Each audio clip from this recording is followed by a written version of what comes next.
स्वागत है प्यारे बच्चों आपका स्मार्ट शिक्षा क्लास 9-10th। आज हम पढ़ेंगे द लेक आइल ऑफ इन्सफ्री, जो कि लिखा है विलियम बटलर ईस्ट ने। इन्सफ्री यहाँ पर एक आइलैंड का नाम है जहाँ पर पोएट रहना चाहते हैं सिटी की हसल बसल की वजह से।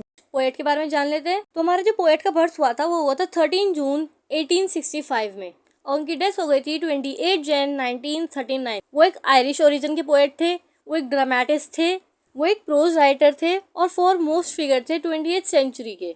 ये पोएम एक लिरिक है, यानी कि इसको गाने की तरह गाया भी जा सकता है। पोएट ने इस पोएम के थ्रू बताया है कि पीस और ट्रैंक्विलिटी की थीम जो कि एग्जिस्ट करती है इन्सफ्री में, और पोएट वहाँ पर अपना बचपन में बहुत ज़्यादा टाइम स्पेंड किया करते थे। पोएम स्टार्ट करते हैं। I will arise and go now and go to Innisfree. तो पोएट कहते हैं कि अब बस मैं उठूंगा और मैं इतना ज़्यादा परेशान हूँ सिटी लाइफ से कि मैं सीधा इन्सफ्री पर जाऊँगा। And a small cabin build there of clay and wattles made, यानी कि एक छोटा सा केबिन यानी रूम बनाऊंगा जो कि बना होगा क्ले से और वेटल से। वेटल्स ऐसी ट्विस्टेड लकड़ियां होती हैं जिनसे कि ज़्यादातर फेंस बनाई जाती है, बाउंड्री बनाई जाती है घर की। 9 bee rows will I have there a hive for the honey bee, यानी कि अब वो कहते हैं कि सब्जी के लिए मैं वहाँ पर बीन की जो रोज होती हैं यानी क्यारियाँ होती हैं वो लगाऊंगा और एक हनी बी का छत्ता लगाऊंगा जिससे मुझे हनी मिलता रहे।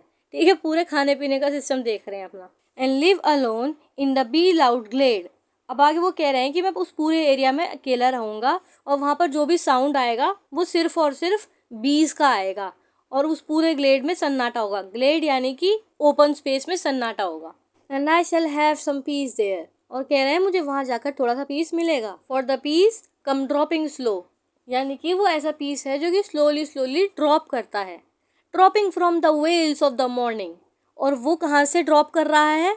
जो वेल्स ऑफ द मॉर्निंग है, यानी कि बादल। यहाँ पर बादल और वेल को इसलिए कंपेयर किया गया है। वेल वो कपड़ा होता है जिसको दुल्हन पहनती है नेट जैसा अपने फेस को हाइड करने के लिए, और बादल भी व्हाइट कलर के होते हैं, तो दोनों को कंपेयर कर दिया गया। बादल में से भी थोड़ी सी रोशनी सूरज की दिखती है, वैसे ही वेल में से भी थोड़ा सा फेस दुल्हन का दिखता है। वेयर द क्रिकेट सिंग्स, यानी कि जहाँ पर क्रिकेट के सिंग करने की आवाज़ आती हो। क्रिकेट यहाँ बैट बॉल वाला नहीं, क्रिकेट एक कीड़े का नाम होता है जो कि टिड्डे जैसा लगता है देखने में। ठीक है, तो जहाँ पर उस क्रिकेट की आवाज़ आती हो। द मिडनाइट्स ऑल अग्लिमर, यानी कि आधी रात में जब तारों की टिमटिमाहट होती है, जो शाइन करते हैं तारे। फिर कह रहे हैं and Noon a purple glow, यानी कि शाम के टाइम पर्पल हो जाता है ना आसमान जब सनसेट होने वाला होता है, उसको कह रहे हैं कि उससे भी मुझे बहुत ज़्यादा शांति मिलती है। And evenings full of linnet's wing, यानी कि एक ऐसी शाम से मुझे पीस मिलेगा जिसमें कि बहुत ज़्यादा लिनेट्स उड़ रही हूँ। लिनेट्स एक बर्ड होती है जो कि ब्राउन और ग्रे कलर की होती है, उसकी स्मॉल बीक होती है। पोएट फिर से रिपीट करते हैं। I will arise and go now for always night and day.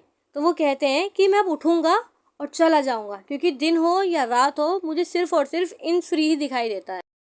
I hear the lake water lapping with the low sounds by the shore. Poet कहते हैं कि मुझे वाटर की लैपिंग की आवाज आ रही है, थोड़ी जो स्लो सी होती है। लैपिंग यानी कि टकराना। वो यहाँ पर कह रहे हैं कि जब पानी इन्सफ्री के किनारे से टकराता है तो मुझे वो जो लो साउंड है पानी के टकराने का बहुत अच्छा लगता है। While I stand on the roadway और ऑन द पेवमेंट ग्रे, यानी कि अगर मैं सड़क पर भी खड़ा होता हूँ या फिर मैं पेवमेंट वाला एरिया यानी जो फुटपाथ वाला एरिया होता है वहाँ पर भी खड़ा होता हूँ, तब भी मुझे इन्सफ्री की याद आती है। I hear it in deep heart score, और वो इतना ज़्यादा इन्सफ्री की आवाज़ को पसंद करते हैं कि उन्हें ऐसा लग रहा है कि उनके हार्ट कोर में भी उसकी आवाज़ आ रही है और वो उसे फील कर पा रहे हैं, और उन्हें ऐसा लग रहा है कि वो उससे कनेक्टेड हैं। किससे? पूरे इन्सफ्री के एटमॉस्फेयर से। ये थी चैप्टर की कंप्लीट समरी। आपको कोई डाउट रह गया हो तो कमेंट सेक्शन में पूछ लीजिए। बाकी 3 से 4 दिन में नई वीडियो अपलोड हो जाएगी। तब तक के लिए बाय।